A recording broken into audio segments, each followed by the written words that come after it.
Hello everyone, welcome on my channel. और आज की जो वीडियो है वो आपकी एनसीईआरटी से रिलेटेड है। देखिए, एनसीईआरटी जो है बहुत ही इम्पोर्टेंट वीडियो है एक्चुअली ये।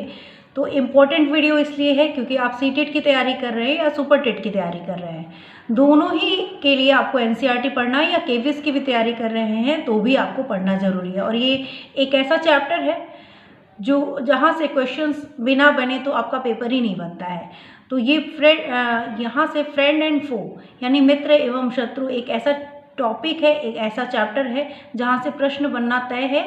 तो यहाँ से आपको 2 या 3 नंबर के प्रश्न जरूर देखने को पेपर में मिलेंगे, ठीक है।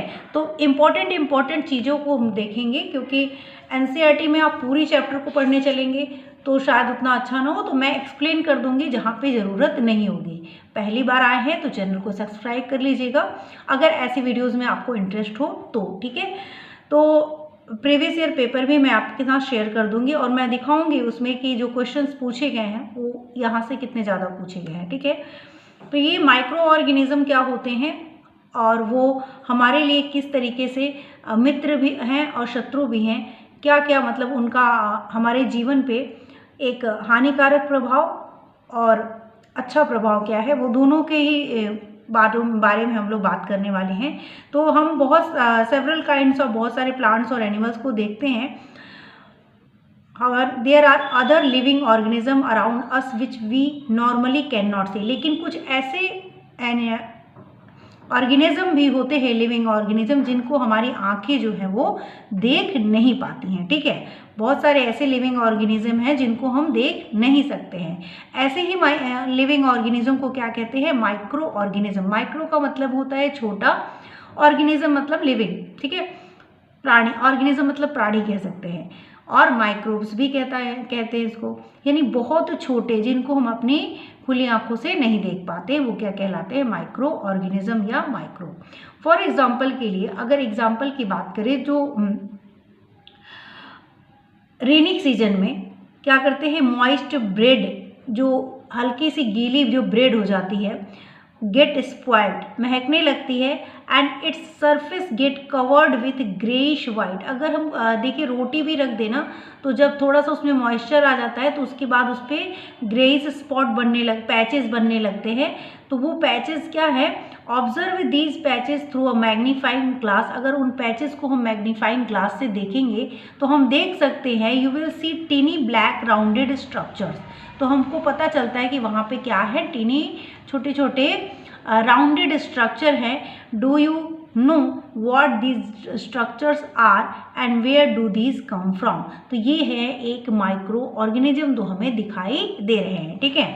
अब माइक्रो ऑर्गेनिज्म में और भी चीज़ें हैं, तो ये देखने के लिए है कि किस तरीके से हम देख सकते हैं। तो माइक्रोस्कोप से ये प्रयोग है कि किस तरीके से हम देख सकते हैं। जैसे collect some moist soil from the field in the beaker. एक खेत में फील्ड से थोड़ा सा पानी सॉइल लेंगे, ठीक है, मिट्टी लेंगे बीकर में और उसमें थोड़ा सा पानी ऐड कर देंगे। After the soil particles have settle down, जैसे ही वो नीचे आ जाता है, observe a drop of water, पानी के एक ड्रॉप को भी ऑब्जर्व करेंगे अंडर अ माइक्रोस्कोप, माइक्रोस्कोप से देखेंगे। Take a few drops of water from a pond, spread on a glass side and observe through a microscope. तो इस तरीके से जब हम देखेंगे तो हमें जो माइक्रो ऑर्गेनिज्म है माइक्रोस्कोप से दिखाई देते हैं। तो ठीक है, यहाँ पे हम लोगों ने देख लिया कि with the help of microscope we can see the microorganism. These observations show that water and soil are full of teeny microorganism। इससे हमको समझ में आया कि जो पानी होता है और जो मिट्टी होती है उसमें बहुत सारे माइक्रो ऑर्गेनिज्म प्रेजेंट होते हैं, ठीक है। These microorganisms or microbes are so small in size that they cannot be seen with the unaided eye।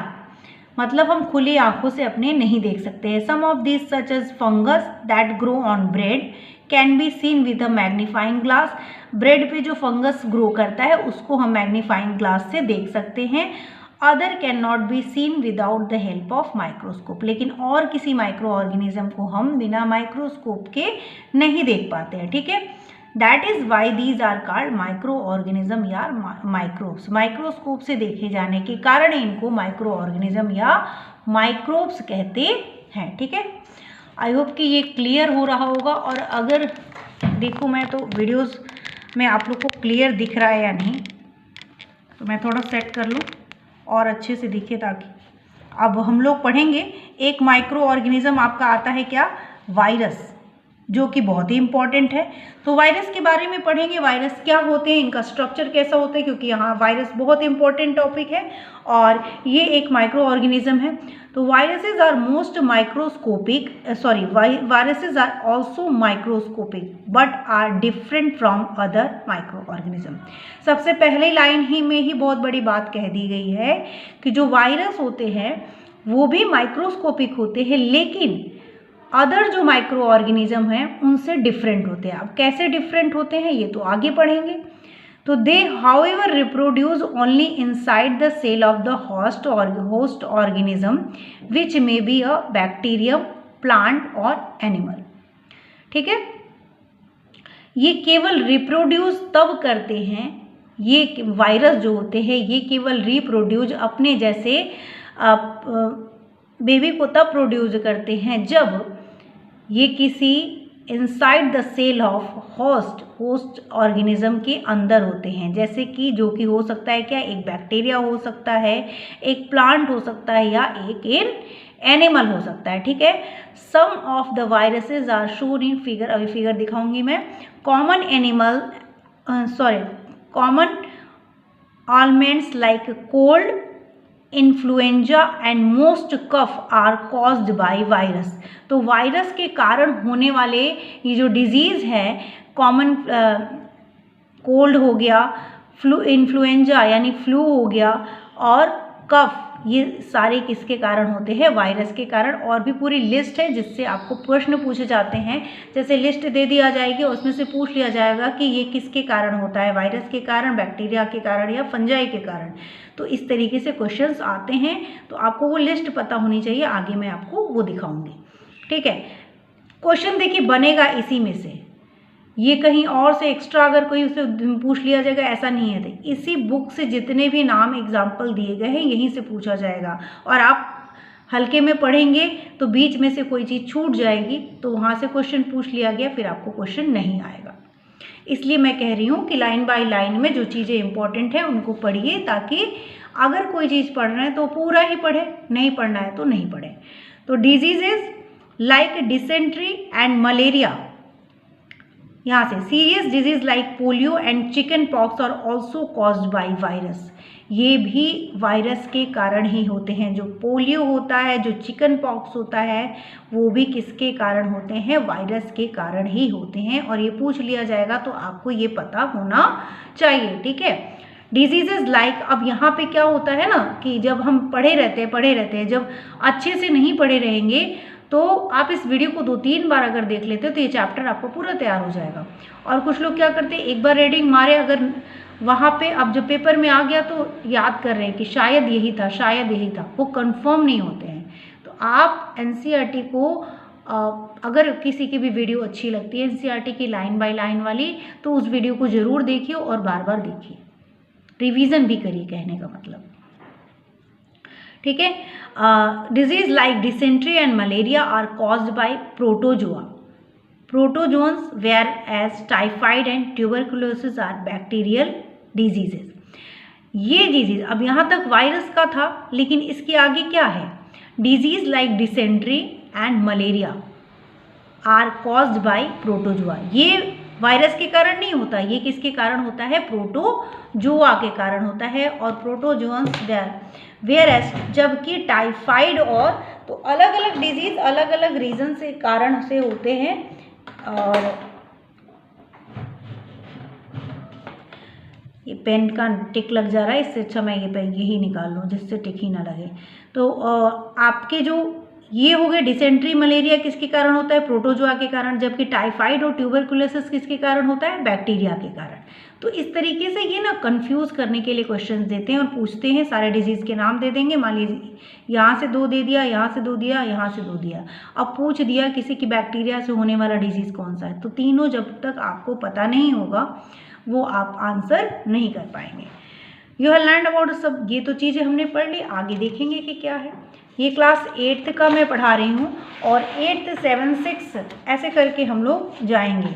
तो ये देखिए, ये कुछ डायग्राम है, डायग्राम से रिलेटेड तो आपको आना नहीं है क्वेश्चन, इसलिए आपको इसकी कोई ज़रूरत नहीं है। ये सारी चीज़ें हैं, ये फंजाई है, एल्गी है, बैक्टीरिया के शेप्स कुछ ऐसे होते हैं, तो वो चीज़ें हम लोग बाद में पढ़ेंगे। और ये है हमारा वायरस। तो वायरस का स्ट्रक्चर जब आप क्लास में होते हैं ना, क्लास के एग्ज़ाम में आते हैं, तो अभी आपको तो नहीं आएंगे, तो जो आपको पढ़ना है टीचिंग में वो तो क्वेश्चन बीच में से इसी लाइनों में से बनते हैं। Where do microorganism live, अब कहा गया है कि माइक्रो ऑर्गेनिज्म जो है वो रहते कहाँ हैं। देखिए, आज की क्लास में जितना हो सकेगा मैं कराऊंगी, और अगर आप लोगों का वीडियो पसंद आता है तो लाइक ज़रूर करिएगा, कमेंट भी करिएगा। माइक्रो ऑर्गेनिज्म में भी सिंगल सेल्ड और like bacteria, some algae and protozoa. Microorganism में सभी आ गए, बैक्टीरिया भी आ गया, प्रोटोजोआ भी आ गया, फंजाई भी आ गया, ये सारी चीज़ें किस में आ गई, माइक्रो ऑर्गेनिज्म मतलब सब कुछ। माइक्रो ऑर्गेनिज्म में भी सिंगल सेल्ड भी हो सकता है, जैसे कि बैक्टीरिया होता है, सम एल्गी होते हैं और कुछ प्रोटोजोआ होते हैं, और मल्टी सेलुलर भी हो सकता है, जैसे कि सच एज मेनी एल्गी। ज़्यादातर एल्गी क्या होते हैं, वो मल्टी सेलुलर होते हैं, सम एल्गी सिंगल सेल्ड होते हैं।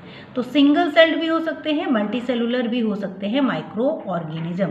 सिंगल सेल मतलब एक सेल का बना हुआ, बहुत सारे सेल का बना हुआ, यानी मल्टी सेलुलर। तो मल्टी सेलुलर भी होते हैं और सिंगल सेल भी होते हैं। They live in all types of environment, सभी तरह के इन्वायरमेंट में रह सकते हैं, ranging from ice cold climate to hot spring, बहुत ज़्यादा ठंडी से लेके बहुत ज़्यादा गर्म तक भी वो रह सकते हैं। And desert to marshy land, desert में भी रह सकते हैं, मार्शी लैंड दलदली एरिया में भी रह सकते हैं। They are also found inside the bodies of animal including humans, ये एनिमल्स के अंदर भी रह सकते हैं, बॉडी के अंदर भी होते हैं, जैसे कि ह्यूमन्स के अंदर भी होते हैं। Some microorganism grow on other organism while other exist freely, कुछ ऑर्गेनिज्म क्या होते हैं, दूसरे ऑर्गेनिज्म पे ग्रो करते हैं और कुछ फ्रीली रहते हैं। मतलब माइक्रो ऑर्गेनिज्म आर एवरीवेयर, कहीं भी हो सकता है, ठंडी जगह, गर्म जगह, दलदली जगह, डेजर्ट रेगिस्तान वाली जगह, एनिमल के अंदर, एनिमल की बॉडी के ऊपर, एनिमल की बॉडी के अंदर, ह्यूमन की बॉडी के अंदर, सब जगह। ठीक है, तो कहाँ रह सकते हैं, कहीं भी रह सकते हैं। माइक्रो ऑर्गेनिज्म एंड अस, अब हमारे लिए ये माइक्रो ऑर्गेनिज्म किस तरीके से बहुत इम्पॉर्टेंट है, ये बहुत ही ज़्यादा इम्पॉर्टेंट है एक्चुअली। अब यहीं से क्वेश्चंस आपके भर भर के क्वेश्चन बनाए जाते हैं, किसी भी टीचिंग एग्ज़ाम में हो, जब एग्जामिनर पेपर बनाने टीचर्स बैठते हैं तो यहाँ से वो क्वेश्चन लेते हैं, क्योंकि ये चैप्टर ही बहुत सारे क्वेश्चंस यहाँ से बन सकते हैं। मैं खुद बनाने बैठूँ तो यहाँ से कम 100 क्वेश्चंस बना सकती हूँ इस चैप्टर से। तो एक जो पेपर बना रहा है उसके पास सोचिए कितने होंगे, सिर्फ इस NCERT की बुक का इस्तेमाल करके, किसी और बुक का इस्तेमाल करने की ज़रूरत ही नहीं है। ठीक है, तो micro organism play an important role in our lives, हमारे जीवन में बहुत उपयोगी होते हैं। Some of them are beneficial in many ways whereas some others are harmful and causes diseases, कुछ तो हमारे लिए बहुत ही उपयोगी होते हैं, बेनिफिशियल होते हैं, जबकि कुछ हमारे लिए बहुत ही हार्मफुल होते हैं और हमें बीमार कर देते हैं, डिजीजेस कॉज रोग कारक होते हैं। Let us study about them in details, अब डिटेल में इनको पढ़ेंगे। तो सबसे पहले हम पढ़ेंगे फ्रेंडली माइक्रो ऑर्गेनिज्म के बारे में, कि फ्रेंडली माइक्रो ऑर्गेनिज्म जो होते हैं वो क्या क्या हमारे लिए बनाते हैं, क्या क्या हमें देते हैं, उनसे हमें क्या क्या फ़ायदे हैं, क्या क्या बेनिफिट है। तो फ्रेंडली माइक्रो ऑर्गेनिज्म के बारे में पढ़ेंगे, उसके बाद हार्मफुल वाले के बारे में पढ़ेंगे। जो भी है इस चैप्टर में, इस चैप्टर को पूरा पढ़िएगा, नहीं आपके क्वेश्चन छूटने के चांसेस हैं अगर आप इस चैप्टर को नहीं पढ़ते जाते हैं तो। Microorganisms are used for various purposes, बहुत सारे पर्पस के लिए यूज होते हैं। They are used in the preparation of curd, दही के इस्तेमाल में, ब्रेड के इस्तेमाल में, केक के इस्तेमाल में। ठीक है, इन तीनों को बनाने के लिए किसका, माइक्रो ऑर्गेनिज्म का इस्तेमाल किया जाता है। और कहाँ यूज किया जाता है, तो micro organism have been used for the production of alcohol since ages, बहुत पहले से यहाँ पे अल्कोहल का प्रोडक्शन भी माइक्रो ऑर्गेनिज्म की यूज से किया जाता है। और क्या यूज है, आगे पढ़ते जाते हैं और आपको यूजेस मिलते जाएंगे और ये क्वेश्चंस बनते जाएंगे, क्योंकि ये क्वेश्चन बना हुआ है। ऊपर वाला भी कर्ड, ब्रेड और केक के लिए भी बना हुआ है। ये सारे क्वेश्चन आपने अगर कभी टीचिंग एग्जाम के क्वेश्चंस देखे होंगे तो वहाँ पे ये सारे क्वेश्चन आपको ऑलरेडी दिखे होंगे। They are also use in cleaning up of the environment, environment को क्लीन करने में भी माइक्रो ऑर्गेनिज्म का एक बहुत बड़ा योगदान है। फॉर एग्जाम्पल के लिए द ऑर्गेनिक वेस्टेज, जैसे कि सब्जियों की पीलिंग है, remains of animals, animal dead हो जाते हैं, उनके जो बचे खुचे बॉडी होते हैं, वो फीसिस जो होते हैं वो are broken down into harmless and usable substance by bacteria. तो जो बैक्टीरिया होती है वो इन हार्मफुल चीज़ों को हार्मलेस चीज़ों में बदल देती है एंड यूजेबल सब्सटेंसेस में चेंज कर देती है। ठीक है, recall that bacteria are also use in the preparation of medicine. हमने पहले भी पढ़ा था प्रीवियस क्लास, जैसे आपसे 7 की बात करें तो वहाँ पे पढ़ाया जा चुका कि जो बैक्टीरिया होता है वो मेडिसिन बनाने में भी उसका यूज किया जाता है। इन एग्रीकल्चर के क्षेत्र में भी, खेती के में भी, फार्मिंग में भी, सब चीज़ों में they are use to increase soil fertility by fixing nitrogen fixing जो बैक्टीरिया होते हैं वो नाइट्रोजन को फिक्स करने का काम करते हैं और सॉइल की फर्टिलिटी को क्या करते हैं, बढ़ाते हैं। तो यहाँ पे ये यूज भी मतलब फ्रेंडली माइक्रो ऑर्गेनिज्म के बहुत सारे यूज हैं। अब मेकिंग ऑफ कर्ड कैसे बनता है, यहाँ से भी क्वेश्चन पूछे गए हैं, लेकिन मैं चाहूँगी कि आप लोगों को ये वीडियो कैसी लगी उसके बारे में बताइएगा। और ये चैप्टर थोड़ा सा बड़ा है, तो अगर आपको ये वीडियो अच्छी लगेगी जितना मैंने अभी पढ़ाया है, तो मैं आगे का जो इसमें चीज़ें दी हुई हैं इस चैप्टर को अगर आप कहेंगे तो एक ही पार्ट में 1 घंटे लगेगा क्लास लेके पढ़ा देंगे, और नहीं तो मैं पार्ट वाइज इसको 3 पार्ट्स में इस चैप्टर को दूंगी। ठीक है, तो फ्रेंडली माइक्रो ऑर्गेनिज्म पढ़ लिया हम लोगों ने, making of curd and bread. Video अच्छी लगेगी हो तो लाइक करके ज़रूर जाइएगा और कमेंट भी करके बताइएगा कि आप लोगों को कैसी लगी ये वीडियो। और ये क्लास 8th की NCERT है, चैप्टर नंबर 2 है, जहाँ से क्वेश्चन आपको बहुत ज़्यादा पूछे जाते हैं। Making of curd and bread, देखिए मैं यहाँ पे जब थंबनेल बनाऊंगी तो मैं सुपर टेट, यूपी टेट और सीटेट तीनों का नाम दूंगी, क्योंकि NCERT है ये और NCERT के चैप्टर सभी जगह पूछे जाते हैं। इसलिए मैं सिर्फ सीटेट, सिर्फ यूपी टेट या सिर्फ सुपर टेट आपके थंबनेल में नहीं रहेगा। अगर आपको तीनों थंबनेल लिखते हैं तो आप समझ जाइए कि ये आपके काम की चीज़ है, क्योंकि वहाँ पे NCERT अलग नहीं होने वाली है। आपको वही चीज़ें, एक ही NCERT की बुक एक ही है, और जिससे हमको पढ़ाना चाहूँ तो इस वीडियो को मैं अलग अलग भी डाल सकती हूँ, अलग अलग नामों से, लेकिन आप तीनों ही इस क्लास, तीनों की में से कोई भी चीज़ की तैयारी करें, यहाँ तक कि TGT की भी तैयारी कर रहे हैं साइंस की, तो आप देख सकते हैं। ठीक है, तो ये हो गया। अब हम लोग इसके आगे वाला टॉपिक कल देखेंगे, और मैं आप लोगों को जैसे रिस्पॉन्स होंगे उसके हिसाब से मैं क्लासेस इसको कंप्लीट करूँगी, और हो सके तो मैं इसको चैप्टर वाइज चलूँ, और नहीं तो इम्पोर्टेंट चैप्टर जो है उनको पहले करूँगी। ठीक है, मिलते हैं नेक्स्ट वीडियो में। Thank you.